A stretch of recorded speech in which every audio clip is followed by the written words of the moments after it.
Hello, नमस्कार साथियों। आप सभी का एक बार फिर से स्वागत है मेरे चैनल राधे अकेडमी पर। तो आज के इस वीडियो लेक्चर में हम बात करेंगे कि दिल्ली विश्वविद्यालय एमए हिंदी साहित्य सेमेस्टर 1 में जो भी हमारे साथी हैं, उनका प्रश्न पत्र है 103 वक्तकालीन हिंदी काव्य। तो जिसमें हमारी यूनिट 1 है, कबीर के जो पद का संकलन किया हुआ है हजारी प्रसाद द्विवेदी जी ने, तो उसमें से कुछ पद हमारे सिलेबस में लगे हुए हैं। तो आज हम उन्हीं जो संकलित पद हैं उन्हीं की व्याख्या देखेंगे इस वीडियो लेक्चर में।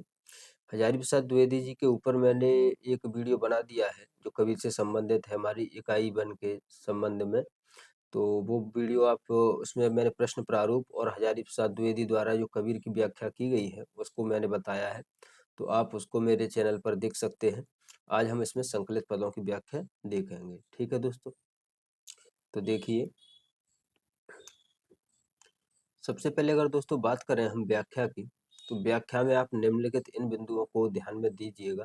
अगर आप व्याख्या करते हैं तो व्याख्या आपके प्रश्न पेपर में 1 या 2 में आएगी, क्वेश्चन नंबर 1 या 2 में।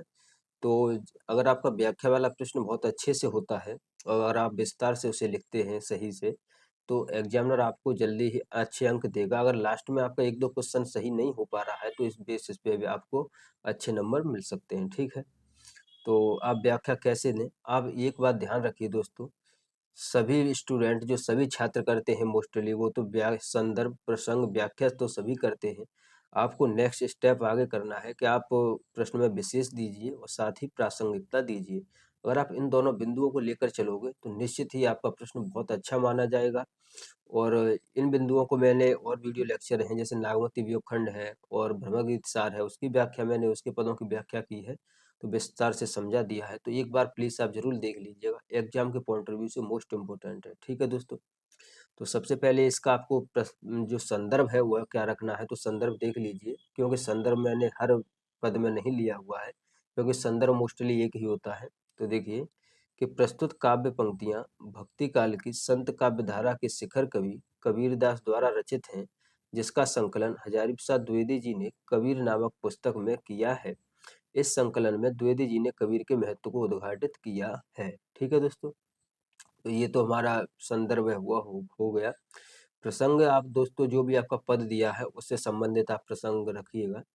तो हम सबसे पहले अपने जो पद हमारा 35 नंबर है जो हमारे सिलेबस में लगा हुआ है उसकी बात करेंगे। तो देखिए, पद है कि बालम आओ हमारे गहरे, तुम बिन दुखिया देहरे, सब कोई कहे तुम्हारी नारी, मुँह को लागत लाज रे, दिल से नहीं दिल लगायो, तब लग कैसा स्नेह रे, अन्न न भावे नींद न आवे, गृहबर धरे न धीर रे, कामिन को है बालम प्यारा, ज्यों प्यासे को नीर रे, है कोई ऐसा पर उपकारी, पिबसों कहे सुनाए रे, अब तो बेहाल कबीर भयो है, बिन देखे जियो जाए रे।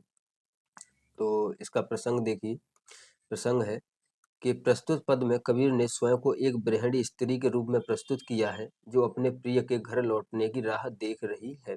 तो प्रसंग आप इतना छोटा रखते हो, इसमें कोई दिक्कत नहीं है, प्रसंग आप ज्यादा बड़ा मत कीजिए।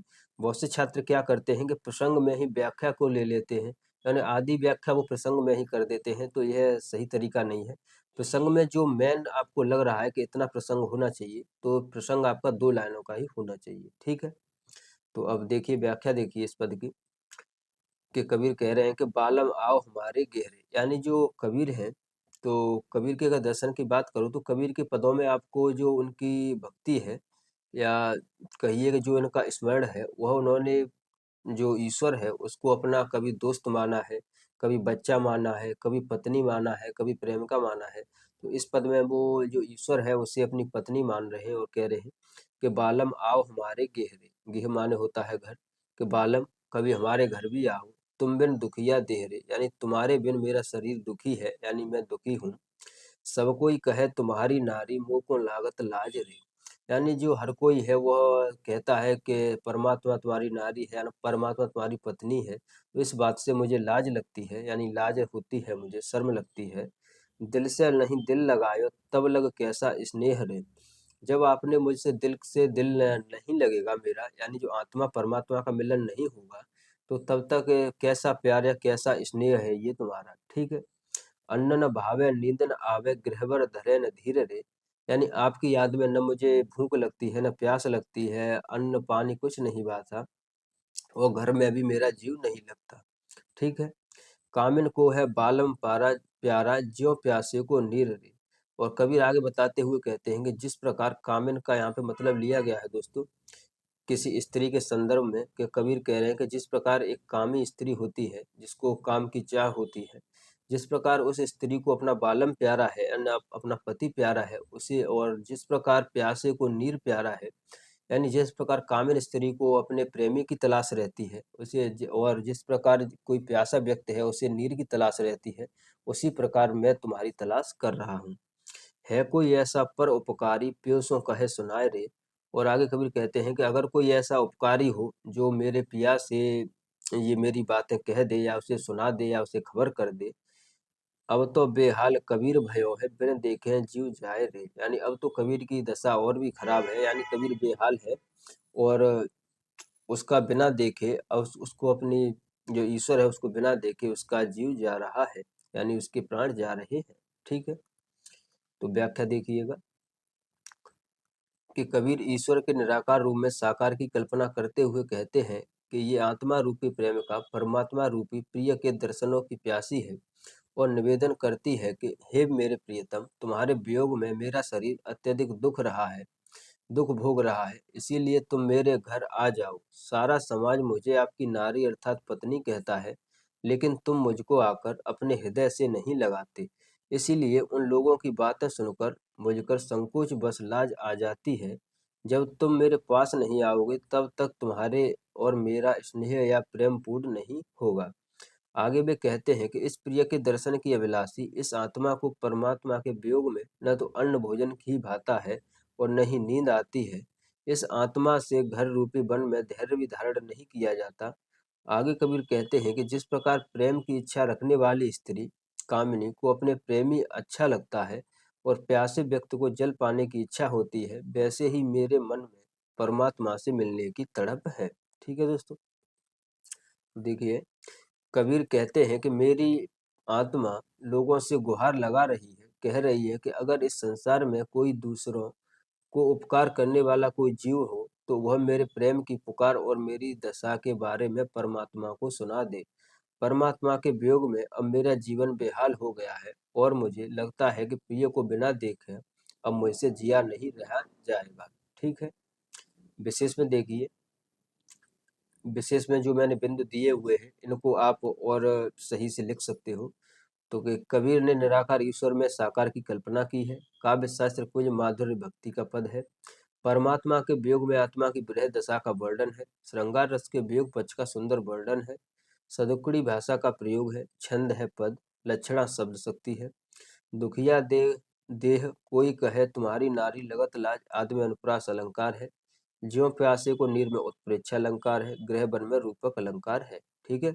अगर दोस्तों आप इस प्रकार से अपना प्रश्न रखोगे ना, तो निश्चित मानिए कि एग्जामिनर आपको बहुत अच्छे अंक देगा। ये पर्सनल मेरा एक्सपीरियंस है। ठीक है। देखिएगा अब आगे कि अवधू, जो हमारा नेक्स्ट पद है वो है 108, उसे देखिए कि अवधू मेरा मन मतवारा, उन्मन चढ़े गगन रस पीवे, त्रिभुवन भया उजियारा। गुण कर ज्ञान ध्यान करे महुआ, भो भाठी कर भारा। सुषमना नारी सहज समानी, पीवे पीवन हारा। दोई पुर जोड़ चिंगाई भाटी, चुआ महारस भारी। काम दोई किया पपीता, क्रोध छूट गई संसारी। सुन मंडल में मंदला बाजे, तहु मेरा मन नाचे। गुरु प्रसाद अमृत फल पाया, सहज सुषमना काछे। पूरा मिलिया तवे सुख उपजो, तपकी तपन बुझानी। कहे कबीर बो बंधन छूटे, ज्योति है ज्योति समानी। ठीक है। तो दोस्तों इस पद का जो प्रसंग है वह है कि कबीर का जो दर्शन है, और सबसे पहले कबीर ने जो दीक्षा ली थी वह नाथ पंथ से ली थी। कबीर नाथ पंथ से जुड़े हुए थे। तो नाथ पंथ में दोस्तों उनका एक दर्शन होता है जो हठ योग है, हठ योग साधना पद्धति। तो इसमें हठ योग साधना पद्धति को ही दर्शाया गया है। ठीक है। जो हठ योग साधना पद्धति होती है उसमें क्या होता है कि जब हम ध्यान लगाते हैं, जो हठ योग साधना पद्धति करते हैं जो लोग, जो वो ध्यान लगाते हैं, तो ध्यान लगाते हुए बताया जाता है कि इसमें 9 चक्र होते हैं, 9 से 10 चक्र होते हैं। तो उनमें चक्रों को जो नाड़ी होती हैं, इड़ा पिंगला सुषुम्ना, इसमें बताया जाता है कि 3 नाड़ियां होती हैं, इड़ा पिंगला और सुषुम्ना। तो उन नाड़ियों के माध्यम से सुषुम्ना। तो उन नाड़ियों के माध्यम से जो चक्र हैं वो पूरे होते हैं और अंत में जाकर जो सर होता है, यहाँ पर सहस्त्रार चक्र होता है, जो लास्ट चक्र होता है, तो वहां तक जब ऐसे करके ये नाड़ियों में चेतना चढ़ती जाती है तो अंत में हमें मोक्ष की प्राप्ति होती है। ठीक है दोस्तों, तो ऐसी कल्पना की जाती है, हठयोग साधना पद्धति में बताया गया है। तो इसमें वही बताया है। तो देखिए कि अवधू मेरा मन मतवारा, यानी हे अवधू मेरा मन मतवारा है, यानी कबीर कह रहे हैं कि मेरा मन मतवारा है, क्योंकि उन्मन चढ़ा गगन रस पीवे त्रिभुवन भया उजियारा। यानी जैसे ही कबीर के संदर्भ में है, कबीर जब जब सहस्त्रा चक्र पर उनका ध्यान चला गया था, तो एकदम से उन्हें थोड़ा आभास हुआ कुछ और फिर वो बिखर गया।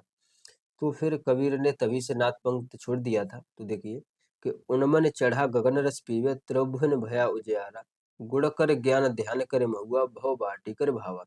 यानी जैसे ही मेरी नाड़ियां, मेरी चेतना ऊपर को चढ़ रही थी, ऊपर को जा रही थी, चक्र बढ़ रहे थे, तो आनंद आ रहा था और साथ में जो अमृत रूपी रस है वह बरस रहा था। और जो एकदम से ज्ञान की प्राप्ति हुई, उसे प्राप्त करते ही चारों दिशाओं में ज्ञान वो चारों दिशाओं में दिखने लगा। ठीक है, या चारों दिशाओं में उजियारा हो गया, सभी दिशाओं में।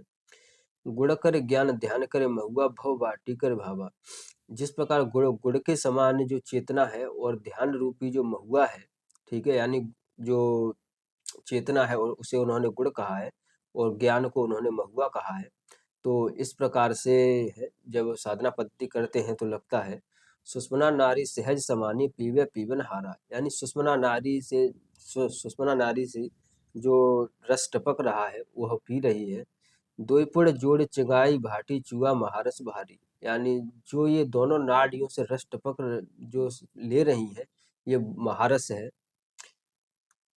काम दोई किया पलीता क्रोध छूट गई संसारी। यानी जैसे ही हम इस अवस्था में पहुंचते हैं तो जो संसार के जो वो काम धंधे हैं, काम पलीता क्रोध, ये सभी छूट जाता है, यानी सांसारिक मोह छूट जाता है।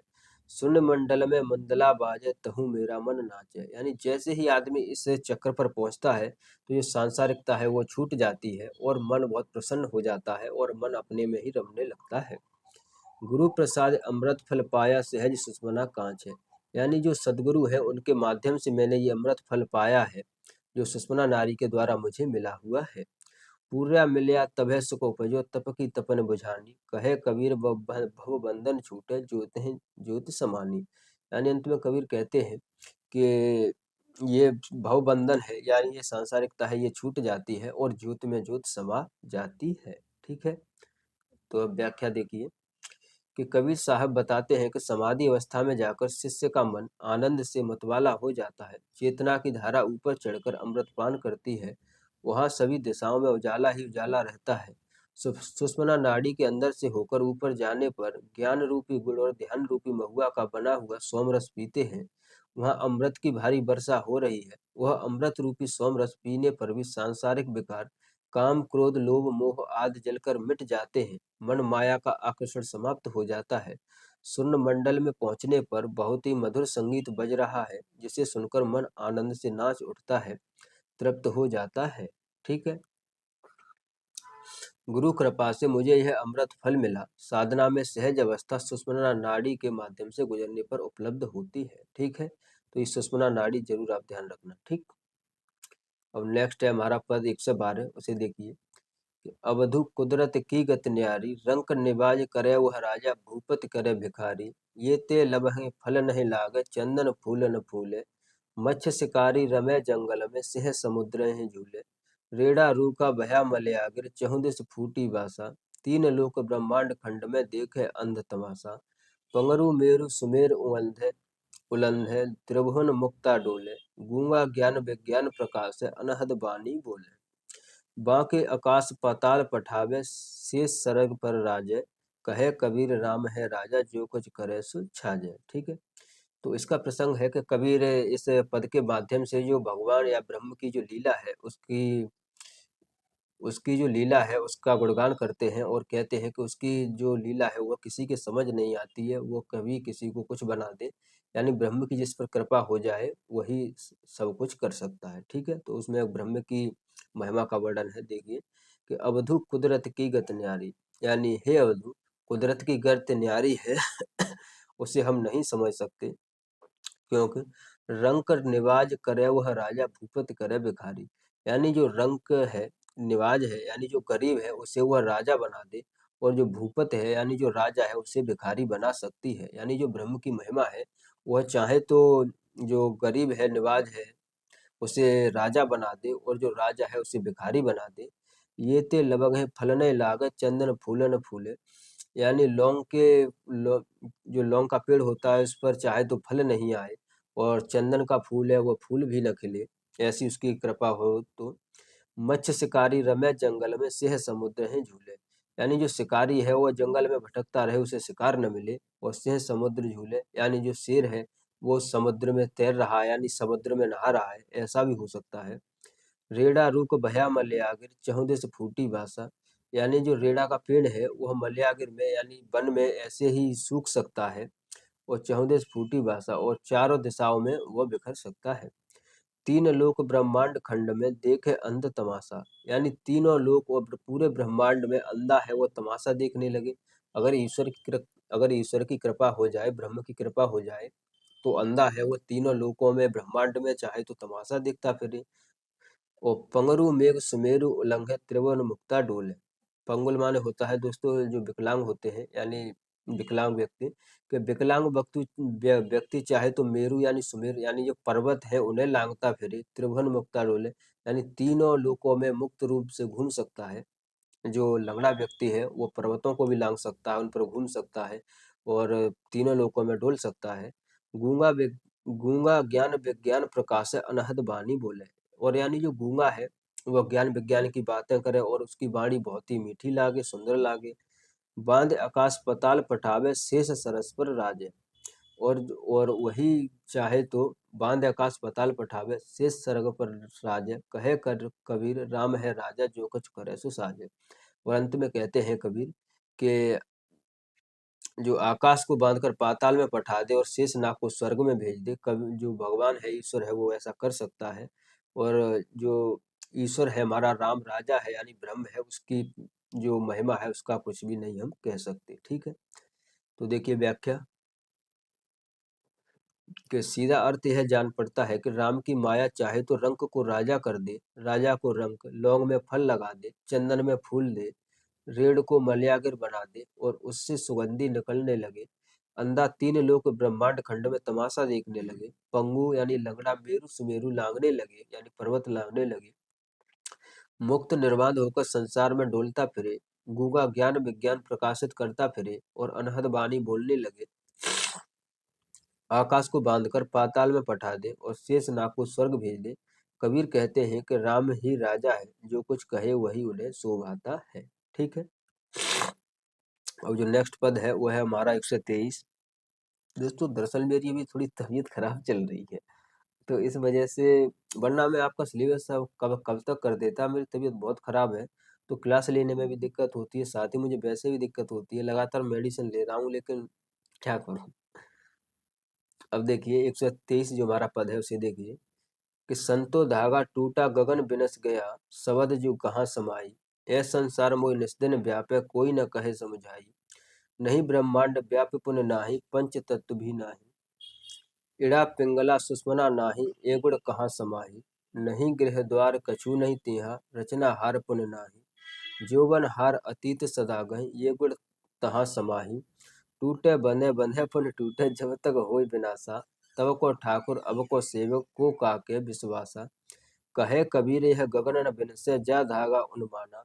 सीखे पढ़े का होई सुने, जो नहीं पढ़े समाना। ठीक है दोस्तों, सबसे पहले आप किसी भी पद की अगर व्याख्या कर रहे हैं तो एक बार आप पद को आराम से पढ़िए। आधा पद आपको समझ में वैसे ही आ जाता है। ठीक है, क्योंकि ऐसे शब्द सारे तो नहीं होते जिनका आपको अर्थ नहीं आए। कुछ शब्द उसमें, आधे पद तो ऐसे होते हैं जिनका अर्थ हम आसानी से निकाल सकते हैं। ठीक है, तो उसी के आधार पर आप व्याख्या कीजिए। तो देखिए इस पद को कि संतो धागा टूटा गगन बिनस गया, शबद जो कहाँ समाई।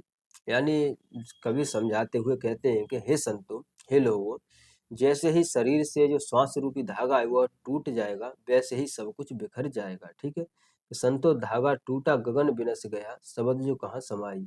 फिर वो कहते हैं कि फिर ये सब कहाँ समा जाता है, यानी चेतना कहाँ चली चली जाती है, यानी जैसे ही शरीर में से जो श्वास रूपी धागा है वो टूट जाता है, तो फिर ये सब जाता कहाँ है, यानी कहाँ पे समाता है। ये संसार मोहि निस्दन व्यापक, कोई न कहे समझाई। और ये संसार की जो नश्वरता है उस पर कबीर कह रहे हैं कि ये मुझे व्याप्ति नहीं है या मुझे अच्छी नहीं लगती, और मुझे कोई समझाने वाला भी नहीं है। नहीं ब्रह्मांड व्याप पुन नाही, पंच तत्व भी नाही। और जैसे ही ये सब होता है उसके बाद ब्रह्मांड में कुछ भी नहीं बचता है, और जो पंच तत्व है उसमें हम उनका भी कोई अस्तित्व नहीं रह जाता। जो पंच तत्व हमारे माने जाते हैं, पानी, अग्नि और ये पानी, अग्नि सॉरी सॉरी, पांच होते हैं। इड़ा, फिर आगे देखिए कि इला पिंगला सुषुम्ना नाहि, ये गुण कहाँ समाहि। और फिर वो कहते हैं कि जो इड़ा, पिंगला, सुषुम्ना, नाड़ियां ये सब होती हैं, चेतना, ये सब समाता कहाँ है, यानी ये सब जाता कहाँ है, ये मेरी समझ में नहीं आ रहा है। नहीं गृह द्वार कछु नहीं, तहिया रचना हार पुन नाही। न घर है न द्वार है, कहीं कुछ नहीं है, फिर ये सब जाता कहाँ है। जोवन हार अतीत सदा संग, ये गुण तहाँ समाहि। यानी ये गुण ऐसी कौन सी जगह है जहाँ पर ये समाते हैं, यानी जहाँ पे ये रहते हैं, तो ये बात पता नहीं चल रही है। फिर आगे देखिए कि टूटे बंधे बंधे पुन टूटे, तब तक होय विनाशा। और अंत में कबीर कह रहे हैं कि जो जन्म मरण का चक्र है ये कब तक चलेगा। कभी जन्म लेते हैं, टूटे बंधे, यानी ये श्वास की डोरी है, कभी टूटती है, कभी फिर उत्पन्न होती है, तो ये क्रम कब तक चलेगा। तब को ठाकुर अब को सेवक को काके विश्वासा। यानी जो लोग कहते हैं कि पुनर्जन्म होगा, आपके कर्मों से जन्म होगा, जो पहले ठाकुर था यानी जो पहले राजा था, अब वो उसका सेवक बन गया है, और जो सेवक था वो राजा बन गया है, तो ये क्रम क्या है, मेरी समझ से कुछ नहीं आता। कहे कबीर यह गगन न बिनसे, जा धागा उन्मासा। कबीर कहते हैं कि कहे कबीर यह गगन न बिनसे, जा धागा उन्मासा। और कहते हैं कि कबीर ये धागा तब तक नहीं टूटेगा, यानी जब तक हमें मुक्ति नहीं मिलेगी जन्म मरण के चक्कर से, तो सीखा पढ़े का होई सुने, जो नहीं पढ़े समाना। यानी जब तक मैं तो सीखा पढ़ा हुआ अभी नहीं हूँ, और ये मैं कैसे समझूं। ठीक है, उम्मीद है दोस्तों आपको समझ आया हो। अब देखिए व्याख्या में आपको सब कुछ स्पष्ट हो जाएगा कि कबीरदास कहते हैं कि शरीर का धागा टूट गया, गगन ध्यान की अवस्था नष्ट हो गया, शब्द यानी नाद तत्व कहाँ समाएगा, उसके लिए कोई स्थान ही नहीं रह गया। यह संदेह प्रतीत मुझे रात दिन किए हुए है, और इस बारे में मुझे कोई नहीं समझाता है। शरीर का श्वास सूत्र धागा टूट जाने पर न रहता है, न पिंड रहता है, न ही पंच तत्व धरती जल अग्नि गगन वायु रहते हैं। इड़ा पिंगला में भी नहीं रहती हैं। समझ नहीं आता कि ये गुण कहाँ समाविष्ट हो जाते हैं। वहाँ न तो घर न और न ही कुछ और है, कुछ बचता है। इतना ही नहीं, रचने वाला सृष्टा भी नहीं रह जाता। ये गुण केवल के हर्ता अर्थात जीवन के नियामक मायातीत ईश्वर में समाविष्ट हो जाते हैं। विनाश फिर निर्माण ने विनाश, इस प्रकार यह विनाश का खेल चलता रहता है। तब का स्वामी अब का सेवक बन जाता है, और पर विश्वास करे। कबीर कहते हैं ब्रह्म रूप गगन का कभी नाश नहीं होता। यानी अंत में कबीर कहते हैं कि जो ब्रह्म रूप है यानी जो ईश्वर है उसका कभी नाश नहीं होता। तो आप कोशिश करिए ईश्वर के पास जाने की। यह ध्यान का धागा अपनी जी से जुड़ जाए, सीखने पढ़ने से सुनने से क्या होता है यदि कोई ईश्वर के चरणों में लीन नहीं हो पाता। ठीक है, विशेष देखिए, तो इसका विशेष है कि संसार की नश्वरता पर प्रकाश डाला गया है। सीधी सरल सदुक्कड़ी भाषा का सहज प्रयोग द्रष्टव्य है। शब्द योजना अत्यंत सार्थक तथा भावाभिव्यक्ति में सहायक है। ठीक है, और नेक्स्ट पद देखिए। नेक्स्ट पद है हमारा 126 कि राम तेरी माया द्वंद मचावे, गतिमत बाकी समझ परे न सुन, सुर नर मुन्हे नचावे। का से अमर के सखा बढ़ई, फूल अनुपम बानी, केतक चातक लाग रहे, चाकत सुबह उड़ानी। कहाँ खजूर बढ़ाई तरिकल, कोई नहीं पावे। ग्रीसम रिस अब आय तुलानी, छाया कामन आवे। अपना चतुर और को सिखवे, कामिन कनक सयानी। कहे कबीर सुनो हो संतुर, रामचरण रति मानी। ठीक है, तो इसका प्रसंग है कि इसमें कबीर जो संसार की जो संसार और माया के बीच द्वंद्व है, जो ब्रह्म और माया के बीच द्वंद्व है, उसको समझाते हुए कहते हैं कि इसका कुछ मेरे समझ नहीं आता, इसमें द्वंद्व ही चलता रहता है कि कभी जो माया है वो हावी हो जाती है, कभी ब्रह्म का जो सेवा करना है वह हावी हो जाती है, ईश्वर की प्रत्यास्था है वह हावी हो जाती है। तो देखिए कि राम तेरी माया द्वंद्व मचावे, यानी हे राम जो कि हे ईश्वर कि जो तेरी माया है वह मेरे अंदर समझ नहीं आ रही, यानी उसके लेकर के मेरा द्वंद्व है। कि गतिमत बाकी समझ परै न सुर नर मुनि नचावे, यानी इसकी गतिमत कोई नहीं समझ पा रहा है। इसको लेकर जो ऋषि मुनि है वह भी नाच रहे हैं इसको लेकर माया के चक्कर में। का सेमर के शाख बढ़े फूल अनुपम वानी, यानी क्या जो सेमर का पेड़ है, जो शाख है, डाली है, वह फूल फल रही है उसका भी कोई पता नहीं। केतक चातक लाग रहे है चाकत सुबह उड़ानी, यानी इसका क्या मतलब है कि केतक चातक यानी चातक जो पक्षी है वह केतक चातक लाग रहे है चाकत सुबह उड़ानी,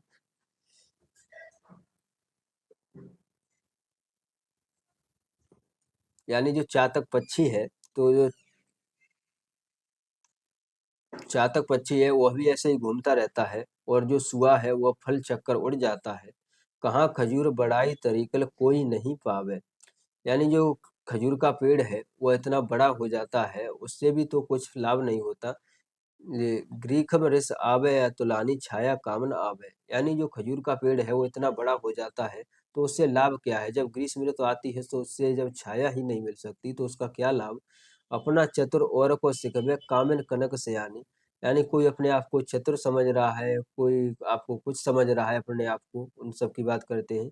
कहे कबीर सुने हो संतो रामचरण रत मानी, और अंत में कबीर कहते हैं कि हे संतो सिर्फ एक ही बात सत्य है कि राम के चरणों में यानी ब्रह्म के चरणों में अपनी वो सेवा करो। ठीक है, तो अब व्याख्या देखिए, अच्छे से समझ आएगा कि भला सेमर की शाखा बढ़ाने से और अनुपम ढंग का सुंदर फूल खिलाने से क्या फायदा, जिसमें अनेक भला भेषासी पक्षी रहते हैं पर फल चखते ही सुआ तोता उड़ने को बाध्य होता है। खजूर की बढ़ाई लंबाई से क्या लाभ जब ग्रीष्म ऋतु में उसकी छाया किसी काम में नहीं आती। ऐसी निरर्थक बातें तुम्हारी माया ने खड़ी कर रखी है, वह अपनी चातुरी औरों को सिखा देती है और वे भी इसी प्रकार निष्पलक सौंदर्य से दूसरों को धोखा देते हैं।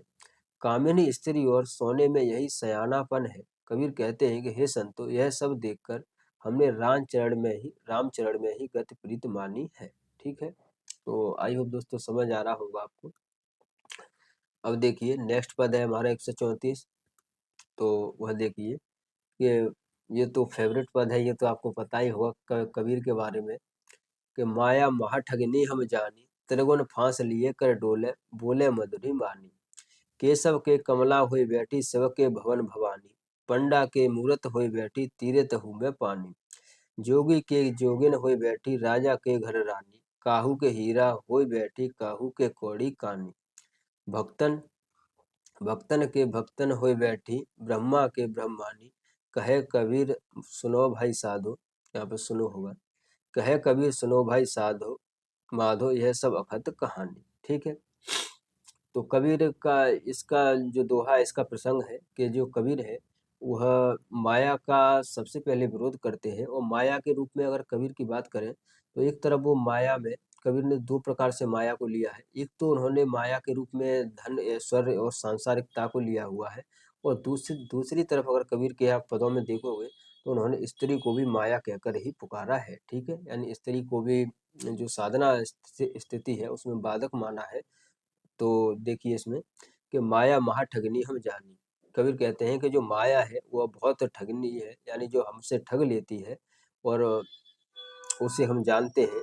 त्रिगुण फांस लिए कर डोले, यानी वो तीन गुणों को लेकर डोलती है। त्रिगुण फांस लिए कर डोले बोले मधुरी बानी, यानी वो तीन फंदों का जो फांसा है वो बनाकर डोलती है, यानी लेकर डोलती है किसी को फंसाने के लिए, और बोले मधुरी बानी और मीठी बानी बोलती है। तो समझ लीजिए दोस्तों कबीर किस तरफ इशारा कर रहे हैं। केशव के कमला हुई बैठी शिव के भवन भवानी, और जो केशव है यानी भगवान विष्णु की बात कर रहे हैं कि जो भगवान विष्णु है उनके यहाँ कमला हुई बैठी यानी कमला लक्ष्मी, यानी केशव के यहाँ ये लक्ष्मी के रूप में है, और शिव के भवन भवानी, और जो भगवान शिव है उनके यहाँ भवानी यानी पार्वती के रूप में विराजमान है। पंडा के मूरत हुई बैठी तीरथ हूँ में पानी, और जो पंडा है उसके यहाँ मूर्ति के रूप में विराजमान है और तीर्थ में ये पानी के रूप में विराजमान है। जोगी के जोगिन हुए बैठी राजा के घर रानी, यानी जो योगी है उसके यहाँ योगिन हुए बैठी है, जोगिन हुए बैठी है, और जो राजा है उसके यहाँ रानी के रूप में बैठी है माया। काहू के हीरा हुए बैठी काऊ के कौड़ी कानी, यानी किसी के घर ये हीरा के रूप में बैठी है और किसी के कौड़ी कानी के रूप में बैठी हुई है।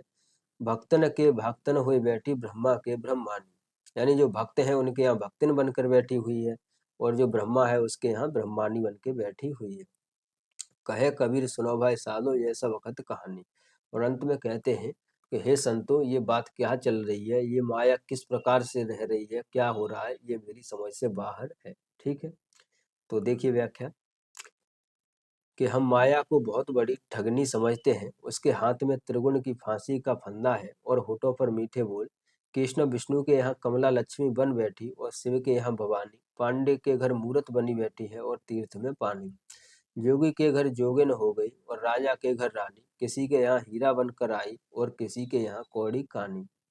भक्तों के यहाँ भक्तन हो गई ब्रह्मा के ब्रह्मानी। सुनो भाई साधु कबीर कहते हैं यह है अकथ कहानी, यानी ये कथा मेरे से नहीं कही जा सकती, यानी मेरी समझ से परे है। ठीक है, अब देखिए नेक्स्ट पद है हमारा 153। तो दोस्तों इस पद को देखिए कि पंडित बाद पंडित बंदते झूठा, राम कहा दुनिया गति पावे, खांड कहा मुख मीठा, पावक कहिया पाव जय दास, जल कहीं तृषा बुझाई, भोजन कहा भूख जय भांजे, तो सब कोई तिर जाही, नरक साध सुबह हरे बोले, हरे प्रताप न जाने, जो कबहू उड़ जाए जंगल में, बहुरे न सुरते आने, सांची प्रीत विषय मायासु, हरे भगतन सुदासी, कहे कबीर प्रेम नहीं उपजे, बांधे जमपुर जासी। ठीक, तो इस पद में कबीर ने जो धर्म के जो ठेकेदार हैं, मान लीजिए आप, जो धर्म को अपने हिसाब से बोलते हैं, यानी जो शास्त्रार्थ करते हैं, जो पांडित्य पढ़े हुए हैं, पंडित लोग हैं, उन पर कबीर कहते हैं, उनसे कहते हैं, लोगों को समझाते हुए कि लोगों एक बात सुनो कि पंडित बात बंदते झूठा, यानी जो पंडित है वो बातें झूठी बोलते हैं। और वो किस प्रकार से बातें झूठी बोलते हैं, यानी वो शास्त्रों की व्याख्या किस प्रकार से गलत करते हैं, अपने हिसाब से करते हैं। तो उसे कवि समझाते हुए कह रहे हैं कि पंडित बात बंदते झूठे, यानी पंडित बातें झूठी कहते हैं। राम कहा दुनिया गति पावे, यानी वो कहते हैं कि राम राम तुम कहते रहो, उससे आपको मुक्ति मिल जाएगी, यानी दुनिया से आपको उससे मुक्ति मिल जाएगी, यानी आपको स्वर्ग में जाओगे अगर आप ईश्वर का जाप करते रहोगे तो। ठीक है, अब इसके बारे में कबीर तर्क क्या दे रहे हैं कि अगर ये बात पंडित कह रहे हैं, अगर ऐसा सत्य है, तो फिर ऐसा भी होना चाहिए कि खांड कहा मुख मीठा, यानी खांड माने होता है दोस्तों चीनी या कुछ भी मान लीजिए, चीनी या गुड़, कि जैसे ही चीनी या गुड़ खांड कहने से मुख मीठा हो जाना चाहिए। फिर इस प्रकार से तो अगर राम कहने से दुनिया की गति से हम तर सकते हैं, राम राम जपने से, तो फिर जो खांड का नाम लेने से हमारा मुंह भी मीठा हो जाना चाहिए। पावक कहा पावजे दास है दांझ है, यानी जो पावक है यानी अग्नि है, आग है, उसके कहने से हमारा पैर सिक जाना चाहिए, यानी पैर हमारा गर्म हो जाना चाहिए। जल कहीं तृषा बुझाई, और जल कहने से हमारी जो प्यास है वो बुझ जानी चाहिए, यानी जो हमें फिर प्यास न लगे। भोजन कया भूख जय भाजे, यानी जैसे ही हम भोजन का नाम ले वैसे ही हमारी भूख है वो मिट जाए। तो सब कोई तिर जाए, यानी अगर ऐसा हो जाए तो फिर सभी के काम बन जाएंगे। अगर राम के कहने से राम को हम पा सकते हैं, तो फिर ऐसा भी होना चाहिए कि अगर हम खांड बोल दें तो मुंह मीठा हो जाए, पावक यानी आग बोल दें तो तुरंत हमारे जो सर्दी है वो हमें सर्दी न लगे। अगर हम जल कह दें, पानी कह दें तो हमें फिर प्यास न लगे, भोजन कह दें तो भूख न लगे। अगर ये सब हो जाए फिर तो मजे ही मजे। नहीं, सोचिए आप, अगर इतना हो जाए तो फिर हाँ मजे ही मजे हैं।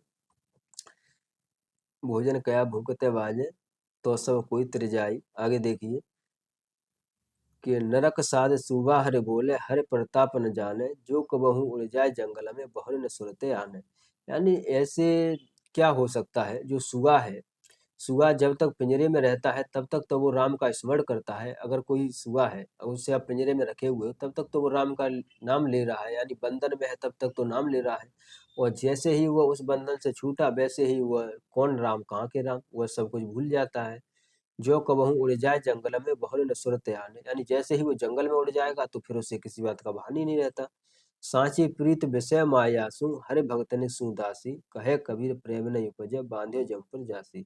और अंत में कबीर कहते हैं कि इस प्रकार से प्रेम नहीं उपज सकता है। प्रेम को अगर पाना है तो आपको ईश्वर का स्मरण करना ही होगा। ठीक है, तो देखिए कि पंडित लोग जो विवाद करते हैं कि केवल राम राम जपने से मोक्ष हो जाएगा, यह बात झूठी है। यदि राम या किसी भी नाम के जपने मात्र से मोक्ष हो जाए, तो खांड खांड कहने से मुख भी मीठा हो जाना चाहिए।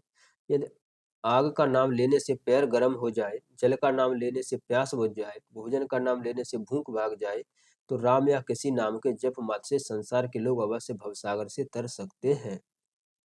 ठीक है।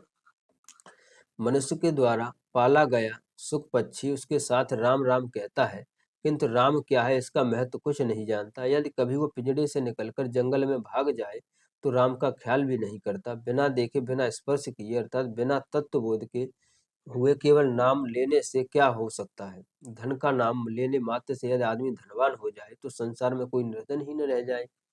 वस्तुतः हर भक्तों के गले की फांसी है, विषय माया के प्रति अत्यंत राग है।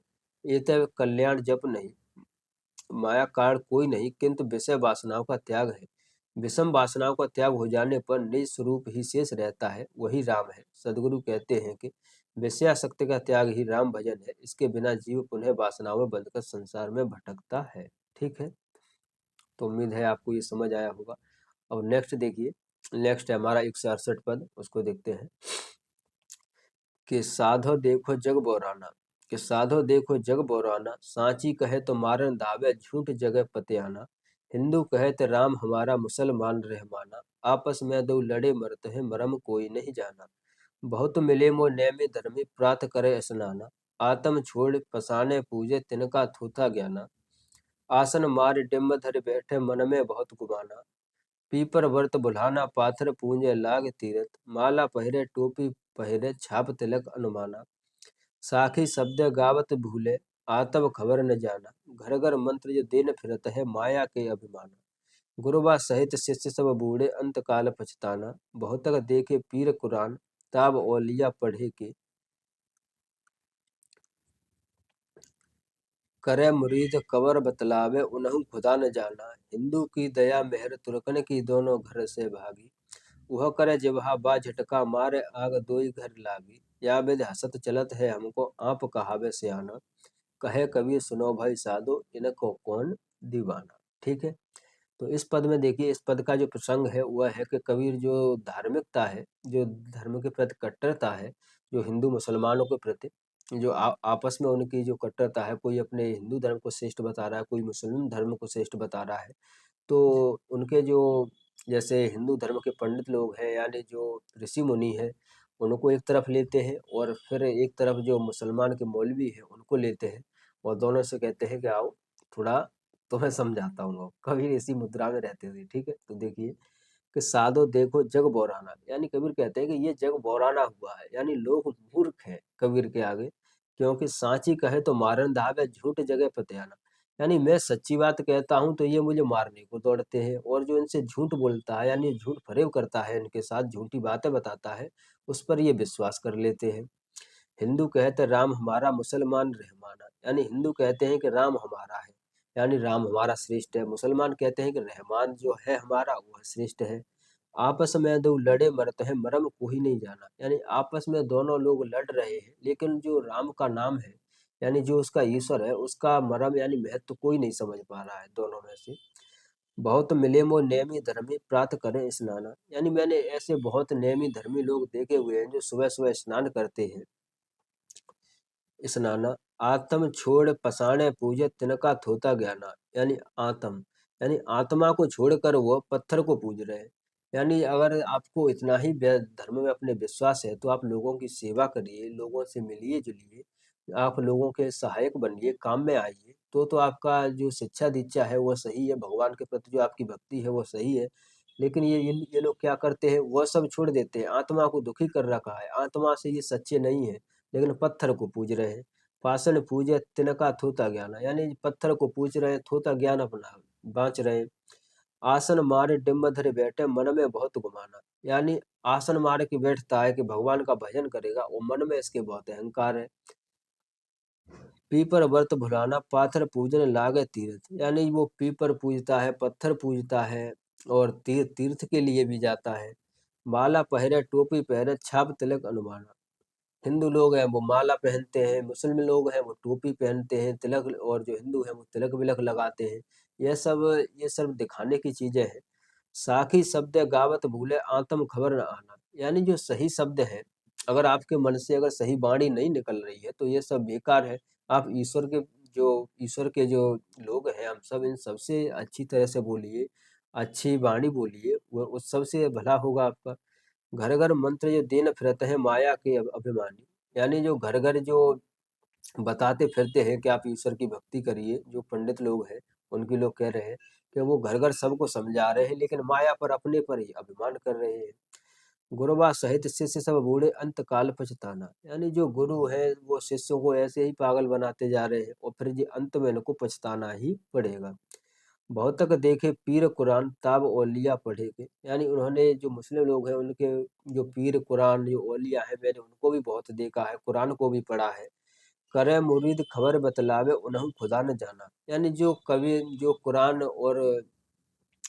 मुरीद और ये सब पढ़ते हैं, वह लोग भी खुदा का मर्म नहीं जानते हैं, यानी सच्चे खुदा के नियम क्या है, कुरान में क्या है, ये लोग उनको भी नहीं जानते हैं, लेकिन ये अपनी निस्वरता की ही बातें करते हैं।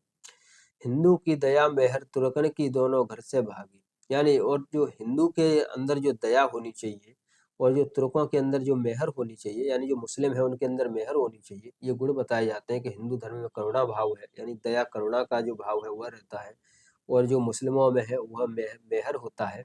तो ये दोनों के घर से गायब है, यानी जो मेन आपका गुण है उससे आप भाग रहे हो। वह करे जिह्वा झटका मारे आग दोई घर लागी, और अंत में कहते हैं कि मांसाहारी दोनों हैं, मांस दोनों खाते हैं। हिंदू लोग हैं वो झटके का मांस खाते हैं, मुस्लिम लोग हैं वो हलाला करके खाते हैं। दोस्तों इसमें दिया है, मेरा इसमें कुछ नहीं है। वह करे जिह्वा में झटका मारे आग दो घर लागी, यानी एक है वो जिन्हें यानी वैसे काट रहा है और एक झटके से मार रहा है, मांस दोनों खा रहे हैं। यावेद हसत चलत है हमको आप कहा में सयाना, यानी हम पर हंसते हैं और आपको सयाना कहते हैं। कहे कबीर सुनो भाई साधो इनमें कौन दीवाना, और अंत में कहते हैं कबीर के भाई संतो या लोगों, ये आप समझ लीजिए कि इनमें कौन दीवाना है कौन नहीं है, आप मेरी ही बात मानिए, ठीक है। अंततः कबीर की भी बात सही है, कबीर भी बात बिल्कुल सही कहते हैं कि क्या रखा है इन लोगों में, यानी जो अगर एक बात आप खुद सोचिए, अगर आपको ईश्वर की भक्ति करनी है तो आपको एक बीच में एजेंट क्यों चाहिए? भाई सीधी सीधी आप भगवान से भक्ति करो, बीच में यार वो भी तो आप ही जैसा है, उसमें ऐसा क्या विशेष है जो आप उसकी बात को मान रहे हो? अरे जो सही सच्ची बात है, सीधी बात है, वो करिए ना। खैर छोड़ो दोस्तों, मेरा ऐसा कोई विषय नहीं है, मैं अपने टॉपिक पर आता हूँ। हमें तो सिर्फ अपने एग्जाम से काम है, एग्जाम हो। तो देखिए व्याख्या, कि कबीरदास संतों को संबोधित करते हुए कहते हैं कि देखो यह संसार पागल हो गया है। जो व्यक्ति सच बातें बताता है उसे ये मारने के लिए दौड़ता है तथा झूठ बोलता है उस पर यह विश्वास कर लेता है। कब हिंदुओं के बारे में बताता है कि ऐसे लोग बहुत हैं जो नियमों का पालन करते हैं तथा धर्म के अनुसार अनुष्ठान आदि करते हैं। ये प्रातः उठकर स्नान करते हैं, ये अपनी आत्मा को मारकर पत्थरों को पूजते हैं। वे आत्मचिंतन नहीं करते, इन्हें अपने ज्ञान पर घमंड है, परंतु उन्होंने कुछ भी ज्ञान प्राप्त नहीं किया है। मुसलमानों के विषय में कबीर बताते हैं कि उन्होंने ऐसे अनेक पीर औलिया देखे हैं जो कुरान का नियमित पाठ करते हैं। वे अपने शिष्यों को तरह तरह के उपाय बताते हैं, जबकि ऐसे पाखंडी स्वयं खुदा के बारे में नहीं जानते। वे ढोंगी योगियों पर भी चोट करते हैं जो आसन लगाकर अहंकार धारण किए बैठे हैं और उनके मन में बहुत घमंड भरा पड़ा है। कबीरदास कहते हैं कि लोग पीपल पत्थर को पूजने लगे हैं, वे तीर्थ यात्रा आदि करके गर्व का अनुभव करते हैं, वे ईश्वर को भूल जाते हैं। कुछ लोग टोपी पहनते हैं, माला धारण करते हैं, माथे पर तिलक लगाते हैं तथा शरीर पर छापे बनाते हैं। वे साखी व शब्द का को गाना भूल गए हैं तथा अपनी आत्मा के रहस्य को नहीं जानते हैं। इन लोगों को सांसारिक जीवन पर घमंड है। हिंदू कहते हैं कि उन्हें राम प्यारा है तो तुर्क रहीम को अपना बताते हैं। दोनों समूह ईश्वर की श्रेष्ठता के चक्कर में लड़कर मारे जाते हैं, परंतु किसी ने भी ईश्वर की सत्ता के रहस्य को नहीं जाना। ठीक है, नेक्स्ट देखिए कि समाज में पाखंडी गुरु घर घर जाकर लोगों को मंत्र देते फिरते हैं, उन्हें सांसारिक माया का बहुत अभिमान है। ऐसे गुरु व शिष्य सब अज्ञान में डूबे हुए हैं, इन सबको अंतकाल में पछताना पड़ेगा।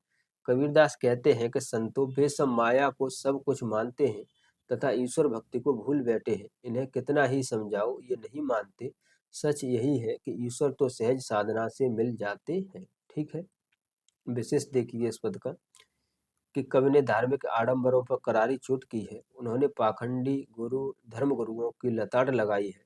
सदुक्कड़ी भाषा है, अनुप्रास अलंकार की छटा दर्शनीय है, चित्रात्मकता है, कबीर का अक्खड़पन स्पष्ट है, पद में गीयता व संगीतयता है। ठीक है।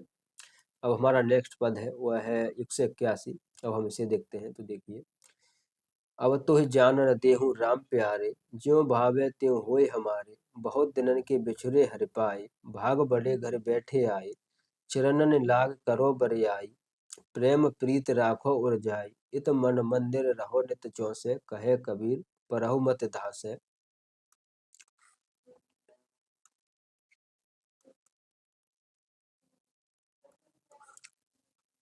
हाँ, तो देखिए दोस्तों, इसका इस प्रसंग में क्या है कि कबीर है, वह ईश्वर को अपनी पत्नी के रूप में इसमें स्वीकार कर रहे हैं, यानी प्रेमिका के रूप में स्वीकार करते हैं, और ईश्वर से को वो बुला रहे हैं, और किस प्रकार। तो देखिए, अब तो जान न देहु राम प्यारे, यानी हे राम प्यारे, अब मैं तुझे जाने नहीं दूंगा अपने घर से, ज्यों भावे त्यों होए हमारे, यानी आप जिस भी भाव से मेरा होना चाहते हैं उस भाव से मेरे हो जाइए। बहुत दिनन के बिछुरे हर पाए, यानी बहुत दिनों से हर और में, यानी परमात्मा और मैं बहुत दिनों से बिछड़े हुए थे, अब मैंने तुमको पा लिया है। भाग बड़े घर बैठे आए, यानी मेरे कितने बड़े भाग्य है कि आप मेरे घर बैठे ही मेरे पास आ गए हो। चरणन लाग करो बरसाई बरियाई, यानी मैं आपके चरणों में बैठकर आपकी सेवा करूंगा। प्रेम प्रीत राखूं उरजाई, और आपको मैं प्रेम प्रीत में, यानी मैं अपने प्रेम में उलझा कर ही अपने साथ ही रखूंगा तुम्हें। इत मन मंदिर रहो नित चौसे, कहे कबीर परहु मत धांसे, यानी मैं अपना जो मन रूपी मंदिर है उसमें ही आपको निवास, आपका निवास बनाऊंगा और उसी में रखूंगा। और कबीर अंत में कहते हैं कि आप मेरे ही साथ रहिए। ठीक है। तो इसकी व्याख्या देखिए कि आत्मा रूपी पत्नी परमात्मा रूपी पति को संबोधित करते हुए कहती है कि हे प्रियतम परमात्मा, अब मैं तुम्हें जाने नहीं दूंगी, जैसे भी हो तुम मेरे बनकर रहो। बहुत दिनों से बिछड़ने के बाद मैंने तुम्हें प्राप्त किया है, यह मेरा सौभाग्य है कि आप घर बैठे ही मेरे पास आ गए। मैं तुम्हारे चरणों में बलपूर्वक लगकर सेवा करूंगी और तुम्हें प्रेम सूत्र में उलझा करके रखूंगी। कबीरदास कहते हैं कि इस सुंदर मन मंदिर में निवास कीजिए, किसी धोखे में मत पड़िए। ठीक, ये हमारी व्याख्या है। अब विशेष देखिए कि परमात्मा के प्रति जीवात्मा के अतिशय प्रेम और अधिकार भाव की व्यंजना हुई है। सीधी सरल सदुक्कड़ी भाषा का सहज प्रयोग दृष्टव्य है। शब्द योजना अत्यंत सार्थक तथा भावाव्यक्ति में सहायक है। प्रसाद गुण सर्वत्र विद्यमान है। अनुप्रास और रूपक अलंकारों का प्रयोग हुआ है। पद छंद का प्रयोग हुआ है। आत्मकथात्मक शैली का प्रयोग है। ठीक है। अब हमारा नेक्स्ट पद है वह है 206। तो उसे देखिए कि सब दूनी सयानी में बोरा, हम बिगड़ी बिगड़ी जन ओरा, मैं नहीं बोरा राम कियो बोरा, सतगुरु जार गयो भ्रम मूरा, विद्या न पढ़े बाद नहीं जानू, हरिगुण कथत सुनत बोरानु, काम क्रोध दो भय विकारा, आप है आप जरे संसारा, मीठो कहाँ जाए जो भावे, दास कबीर राम गुण गावे। यानी इस पद में है वह कबीर अपने बारे में बताते हैं कि जो कबीर को द्वंद है, यानी कबीर के अंदर जो परेशानी है उसको वो बयां करते हुए कहते हैं कि जो लोग मुझे पागल समझ रहे हैं, तो उन लोगों को समझाते हुए कहते हैं कि सब दूनी सयानी में बोरा, यानी जो सब दुनिया है वो सयानी है और वो मैं हूँ बोराना, यानी मैं पागल हूँ। हम बेगरे हम बेगरे बेगरी जन ओरा, यानी मैं तो बिगड़ा हुआ ही हूँ और मेरे साथ जो लोग हैं वह भी मैंने बिगाड़े लिए हैं। मैं नहीं बोरा राम कियो बोरा, यानी मैं पागल नहीं हूँ, मैं ऐसे नहीं बोराना हूँ, मैं ऐसे पागल नहीं हूँ, मेरे राम ने मुझे पागल बनाया है। ठीक है। सतगुरु जार गयो भ्रम मोरा, और जो मेरे गुरु है यानी सतगुरु है वह मेरे इस भ्रम को जान गया है। विद्या न पढ़े बाद नहीं जानू, मैं विद्या को नहीं जानता, वेदों को नहीं पढ़ता, इन सब से मेरा कोई मतलब नहीं है। हरि गुण कहत सुनत बोरानू, यानी मैं तो ईश्वर का नाम लेता हूँ और उसी में पागल हूँ, जो उसी का स्मरण करता हूँ। काम क्रोध दो भय बेकारा, यानी काम और क्रोध जो बेकार है वह भी मेरे से दूर चले गए हैं। आप है आप जरे संसारा, और जो संसार है वो अपने आप में ही जल रहा है, मुझे उससे कोई मतलब नहीं। मीठो कहा जाए जो भावे, दास कबीर राम गुण गावे, यानी मुझे राम का स्मरण करने में ही मीठा भाव लग रहा है, मुझे उसकी जब मैं बोलता हूँ तो मुझे मीठी बाणी निकलती है, वो उसमें ही मैं रमा हुआ हूँ, वो उसका ही मैं गुणगान करूंगा। ठीक है। तो व्याख्या देखिए कि कबीरदास जी कहते हैं कि सारी दुनिया के लोग हैं वह समझदार हैं, किंतु मैं ही बिगड़ा हुआ हूँ, पागल हूँ। और हमारे साथ जो लोग हैं वह भी बिगड़ गए हैं। और वह इस बात का कारण बताते हुए कहते हैं कि मैं पागल नहीं हुआ हूँ, बल्कि मुझे मेरे नाम ने पागल किया है। मेरे सतगुरु ने मेरे भ्रम को नष्ट कर दिया है और अब मैंने वास्तविकता का अनुभव कर लिया है। और संसार के लोग उस वास्तविकता को स्वीकार नहीं करते और उल्टा मुझे ही पागल कहते हैं। ऐसा कबीरदास जी का मंतव्य है। वे कहते हैं कि मैं किसी प्रकार की विद्या नहीं पढ़ता और न ही तर्कशास्त्र जानता हूँ और ना ही कोई वाद विवाद करता हूँ। मैं तो केवल हरि के गुण, ईश्वर की यश कीर्ति का बखान करता हुआ उसे सुनता और गाता हूँ और उसी में पागल हूँ, अर्थात मैं कार्य करता हूँ। यदि आप उसे भी पागल कहते हैं, पागलपन कहते हैं, तो आप भले कहें, मैं कहूँगा हाँ मैं पागल हूँ। काम और क्रोध ऐसे दो विकार हैं जिससे संसार अपने आप ही चलता रहता है। शांति को शांत प्राप्त नहीं होता या उन्हें शांति प्राप्त नहीं होती। संत कबीरदास जी कहते हैं कि यह दास कबीर राम का गुणगान करता है और सबसे मीठे वचन कहता है। जिस तरह से भी मुझे ठीक लगते हैं मैं उन्हें अच्छी तरह से कहने का प्रयास करता हूँ। ठीक है। अब अंत में हमारा जो लास्ट पद है वो देखिए। पद, क्योंकि हमारे पद और साखी अलग अलग लगे हुए हैं, तो इसमें हमने पदों की व्याख्या की है। देखिए हमारा जो लास्ट पद है कि संतो राम दूनो हम दीठा, हिंदू तुरक हटा नहीं माने, स्वाद समय को मीठा। हिंदू बरतक एकादश साधे, दूध रात सेती सिंघा। अनको त्यागे मन न हटवे, बारन करे संगोती।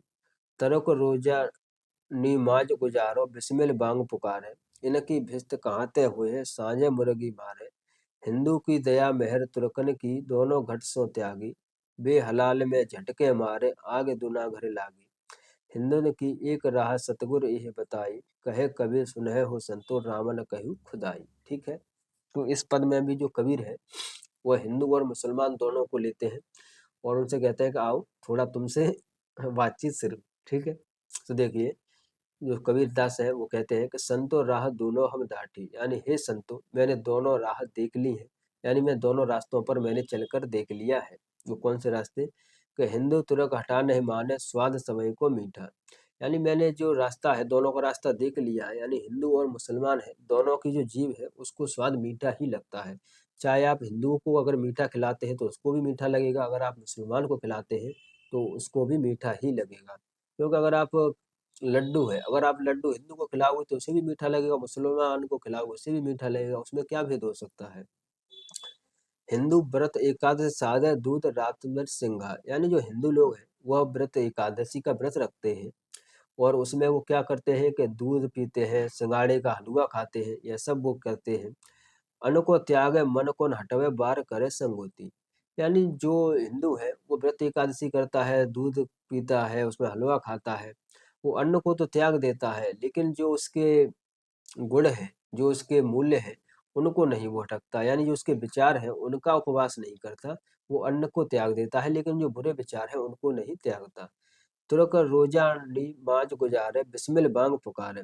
और अब वो कहते हैं कि जो मुसलमान लोग हैं वो रोजा नमाज रखते हैं और बिस्मिल बांग पुकारे, यानी वो नमाज है वो 5 टाइम की अपनी नमाज भी अदा करता है, रोजा रखता है। इनकी भिस्त कहाते हुए साँझे मुर्गी मारे। और वो कहते हैं कि ये जो मुस्लिम लोग हैं ये रोजा नमाज रखते हैं, तो बाद बाद में इतना सब कुछ करने के बाद फिर ये रात में मुर्गी खाते हैं, यानी ये रात में फिर मुर्गी खाने को तैयार है। यानी फिर ये बाद में जो जीव हत्या है वो कर रहे हैं। आगे इसमें पद में दिया हुआ है, देखिए आप।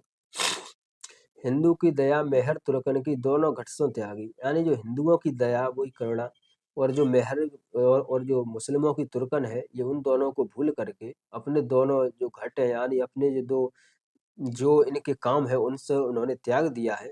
बेहलाल में छठवें मारे, आगे दुना घर लागी। यानी एक है जो मुसलमान, जो मुस्लिम जो लोग हैं वह तो मांस को ये हलाला करके खा रहे हैं और जो हिंदू हैं वो झटके से खा रहे हैं। आग दोनों के यहाँ पे लगी हुई है, दोनों एक ही काम कर रहे हैं। हिंदू तुर्क की एक राह है, सतगुर एक बतानी। कहे कबीर सुनो है संतुर, राम कहु खुदाई। यानी अंत में कबीर कहते हैं कि सतगुरु ने जो मुझे रास्ता बताया है वह कहते हैं कि हिंदू और मुसलमान ये अलग अलग नहीं है, वह एक ही है और उनका राम और खुदा भी एक ही है। ठीक है। तो देखिए व्याख्या, आपको सब कुछ स्पष्ट हो जाएगा कि हे संतो, दोनों मन करने पर मानते हैं, दोनों मना करने पर नहीं मानते हैं। मैंने दोनों ही रास्ते देख लिए हैं। हिंदू और मुसलमान दोनों को ही जीव का स्वाद मीठा लगता है। हिंदू लोग दूध और सिंगाड़ा का हलवा तथा बहुत से फल कंद आदि खाकर एकादशी व्रत रखते हैं। वे उस दिन अन्न तो त्याग देते हैं, परंतु अपने मन को गलत मार्ग से नहीं रोकते और दूसरे दिन पारण में मांस तक खाते हैं। मुसलमान लोग रमजान के महीने में दिन में खाना छोड़कर रात में खाते हैं। इसे वे रोजा रहना कहते हैं। वे 5 वक्त नमाज पढ़ते हैं, अल्लाह का नाम लेकर मस्जिद में बांग पुकारते हैं। परंतु इनको स्वर्ग कैसे मिलेगा जब ये रोजा के दिनों में शाम को मुर्गी की हत्या करके खा जाते हैं। हिंदू लोग दया की बड़ी महिमा गाते हैं और मुसलमान लोग मेहर की बड़ी बड़ाई करते हैं, परंतु इन दोनों ने अपने दिल से दया और मेहरबानी का त्याग कर दिया है। मुसलमान लोग पशु पक्षियों के गला रेतकर और हिंदू लोग एक झटके में मारकर उनकी हत्या कर देते हैं। ये तैब दोनों के हृदय तथा मत में निर्दयता एवं बेरहमी की आग लगी है। यदि निर्दयता, बेरहमी एवं हिंसा हत्या छोड़ दें तो हिंदू और मुसलमान का रास्ता एक दया, करुणा एवं प्रेम का है। सच्चा सदगुरु यही बतलाता है। कबीर साहब कहते हैं कि संतो, इन प्राणियों से अलग न कहीं राम है और न खुदा। ठीक रहकर अहिंसा के पथ पर खुदा है। एतएव प्राणी मात्र पर दया एवं मानव मात्र पर प्रेम का भाव पर चलना ही धर्म का सच्चा पथ है। ठीक है दोस्तों, तो जो कबीर के पद लगे हुए थे उनकी हमने व्याख्या देख ली है। अब जल्द ही नेक्स्ट वीडियो में जो पद जो कबीर की साखी लगी हुई है उनकी व्याख्या मैं अभी करा दूंगा आपको। तो दोस्तों, अगर आपको ये वीडियो आपके एग्जाम के पॉइंट ऑफ व्यू से मददगार साबित हो तो आप कृपया वीडियो को लाइक और मेरे चैनल को जरूर सब्सक्राइब करिए। ठीक है दोस्तों। दोस्तों, एक बात मैं आपको बता देता हूँ, अगर आपको ये सारी पीडीएफ चाहिए तो ये पीडीएफ आप सोच रहे हो कि मैं अपने टेलीग्राम पर क्यों नहीं डाल रहा। तो दोस्तों, मुझे लग रहा है कि मैं आपके लिए इतना कर रहा हूँ, आप लोग उसमें जरा भी वो नहीं, एफर्ट नहीं लगा रहे हो। अगर मेरे चैनल पर अभी 200 के समथिंग सब्सक्राइबर हैं, अगर ये 500 सब्सक्राइबर जैसे ही हो जाते हैं तो जो भी मैंने अब तक पढ़ाया है उनकी सभी पीडीएफ मेरे टेलीग्राम चैनल पर मिल जाएंगी। ठीक है दोस्तों, तो ज़्यादा से ज़्यादा वीडियो को शेयर कीजिए और दोस्तों ज़्यादा से ज़्यादा सब्सक्राइब कीजिए चैनल को। जैसे ही 500 सब्सक्राइब होते हैं ये पीडीएफ आपको जल्द ही मिल जाएंगे, तो आपको और ज़्यादा आसानी होगी पढ़ने में। ठीक है दोस्तों, तो मिलते हैं नेक्स्ट वीडियो में, तब तक के लिए धन्यवाद सभी साथियों को।